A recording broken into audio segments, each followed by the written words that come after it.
Let's talk for a second about the difference between a homeowners, you are the landlord, you are renting, and then let's talk about a vacant policy.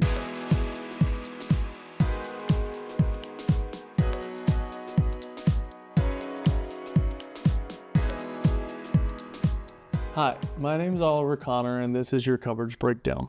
So there has been confusion lately amongst some of our clients as to what each homeowner's form does or means, and a lot of it is the insurance carrier's fault, right? It all looks the same with the coverage limits and labels, but there is a very big difference in the fine print, right? There are three different stages of what is essentially the same thing, but in the fine print, it states when coverage applies. So in a homeowner situation, there are certain clauses in there which provide exclusions of coverage, meaning you don't get what you pay for if there is no one in the home for a certain period of time. So it's always good to understand what those stipulations are. And if you don't know or don't know where to look, ask your independent agent.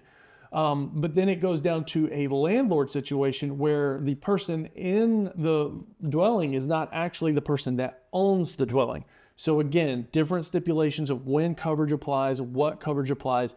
And the final step of that is the vacant policy, meaning we understand as a carrier to protect your assets when no one is there or they're very, very little, and we're going to pick up coverage for something that may happen.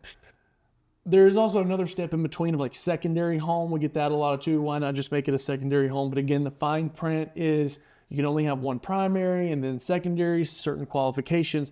Very important to get that right. Very important not to try to work around any of this. Again, some of these things are considered insurance fraud. So get with your independent agent, make sure it's written correctly, or you're paying a lot of money for nothing.